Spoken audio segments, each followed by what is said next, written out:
I'm here now with Logan of Alliance Gator. Logan, you want to tell us a little bit about the sand we'll be using today? Sure thing. So today we're going to be installing Polybind G2 Complete. It is a haze-free, dust-free, one-watering, intelligent poly sand. Today we're going to show you a little bit how to install it and some key features that you may miss throughout your install. All right, now I'm going to turn it over to our A-team, Sarah and Emily, and they're going to show you how to do the process. Hi everyone, my name is Sarah and I'm going to be helping with the sanding. Before we start, there are a few things that you will need to be using.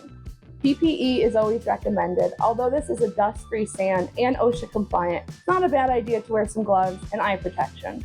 You're also going to need a clean push broom, and we're also going to want a hose that has a shower setting on it. Now the G2 is a one water, dust-free sand that does not need to be blown afterwards, but for cleanup, it's not a bad idea if you'd like to use a leaf blower or backpack and go ahead and just get all the extra sand off the surface.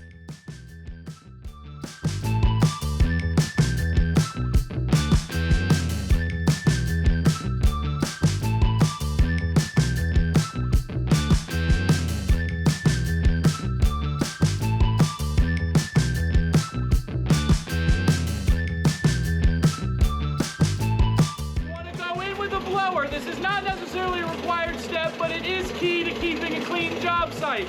And also setting your joint heights to a proper height. So what we're going to do is we're going to go on a low setting at a soft angle. You don't want to get it right down into it.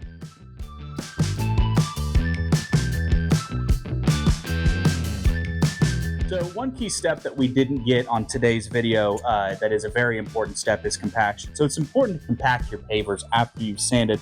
Make sure that sand gets settled in and all of those polymers are really touching and get a chance to glue together. So with that being said, we're now going to get to watering. If you want to go ahead and start the water. After sweeping in the sand, use the shower setting on your hose to water the sand and make sure to soak it. You want to say about 30 square feet for 30 seconds. This way, this will help keep the sand in the joints so you don't get any on your pavers.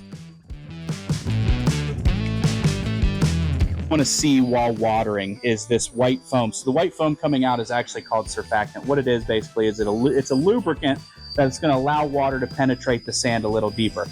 Don't worry about any sand coming out of those joints. We can clean that up later with the hose and with a leaf blower. Thanks for coming by, and be sure to check back later for more Valley City Supply product highlights.